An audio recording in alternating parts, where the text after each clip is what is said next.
Bienvenue dans ce tuto où on va voir ensemble les bases pour créer la fonctionnalité de pause dans un jeu.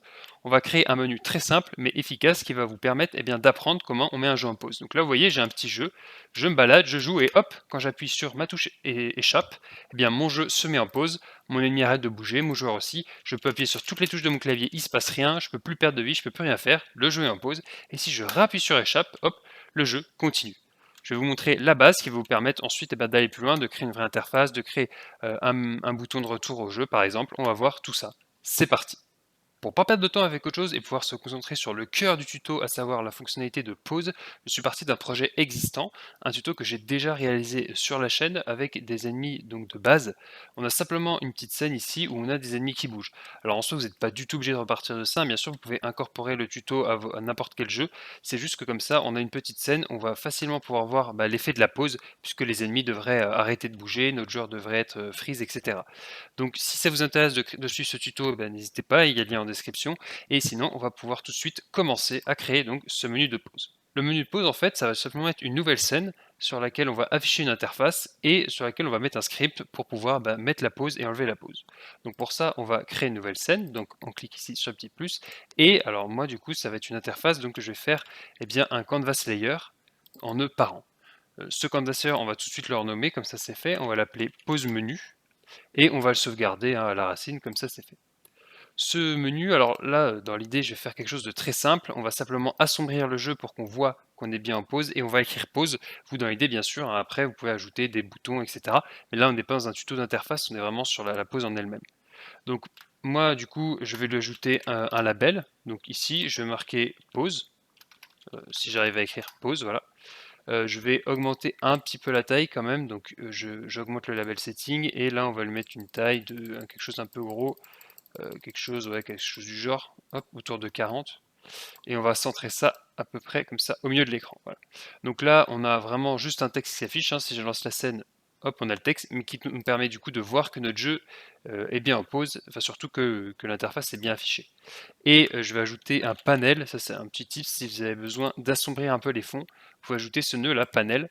Là on lui dit qu'on veut qu'il prenne tout l'écran et hop, là vous avez quelque chose qui va assombrir tout le fond. Alors du coup, il faut que je le mette en dessous pour que le texte soit affiché par-dessus. Et là, alors là, ça se verra pas beaucoup parce que il n'y a rien derrière, mais là on a tout le jeu qui est assombri. Donc ça c'est pour le menu pause en lui-même qui est très simple puisque en fait vraiment on va se concentrer sur le script. Donc on clique sur le nœud racine, on ajoute un nouveau script qu'on crée, et alors là c'est assez simple, mais on va devoir du coup jouer avec une fonction pause unpause, c'est le plus simple. Donc on va créer cette fonction, donc on peut l'appeler comme vous voulez, hein. Moi je l'appelle pause unpause puisqu'elle va nous servir à la fois à mettre en pause le jeu et à la fois à remettre le jeu, à déposer entre guillemets le jeu. Et alors en fait c'est assez simple, pour mettre en pause le jeu c'est get tree,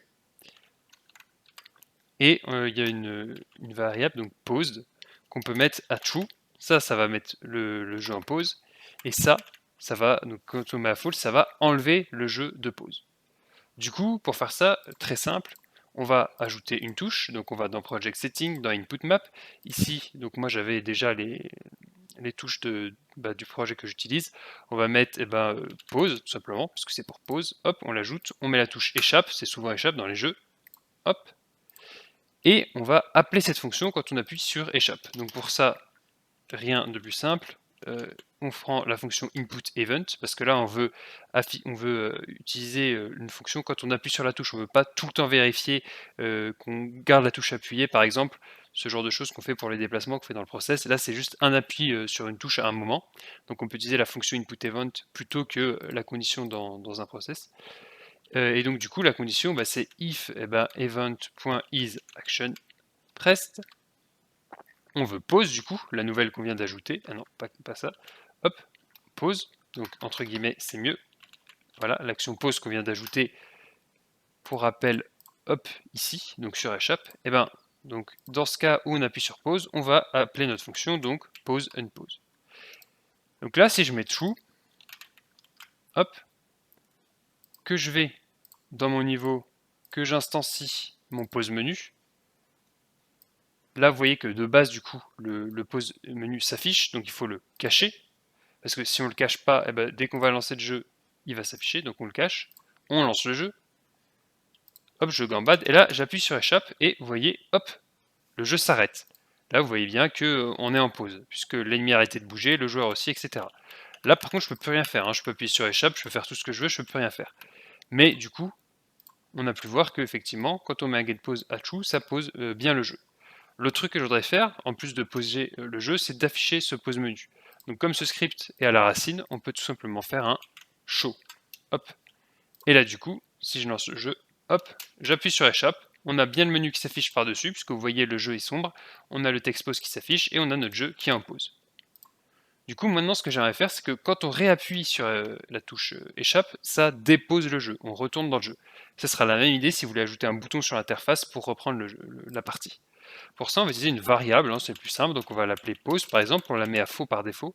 Et en fait, notre fonction pause une pause, ce qu'elle va faire, c'est qu'elle va changer la valeur de la variable. C'est-à-dire que si elle est égale à faux, c'est-à-dire que on n'est pas en pause, on la passe à true, on veut passer le jeu en pause, et si elle est déjà égale à true, on la passe à false, puisqu'on veut enlever le jeu de la pause.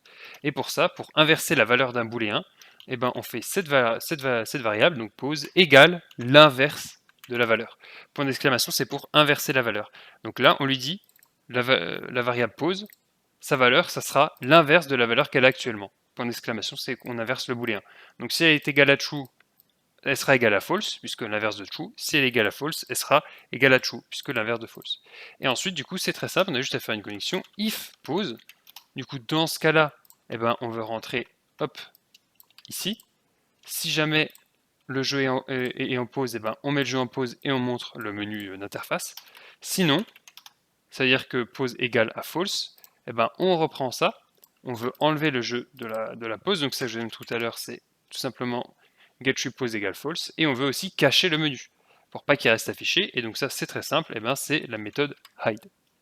Donc là, on a une variable qui s'appelle pause, quand on appuie sur la touche échappe, on change la valeur de la variable, donc si elle est égale à vrai, elle passe à faux, si elle est égale à faux, elle passe à vrai, ce qui nous permet du coup de gérer la bascule, et du coup si on veut passer la pause, on met le jeu en pause, on monte l'interface, si on veut enlever la pause, on enlève la pause et on enlève l'interface. Mais ça vous allez voir que ça va pas marcher, parce que si on lance le jeu, hop, on peut jouer, tac, j'appuie sur échappe, j'ai bien le menu pause, mais là, vous entendez peut-être pas, je pense que si vous entendez le clavier, j'ai beau spammer ma touche échappe, je n'enlève pas la pause. Pourquoi? Parce que mon jeu est en pause.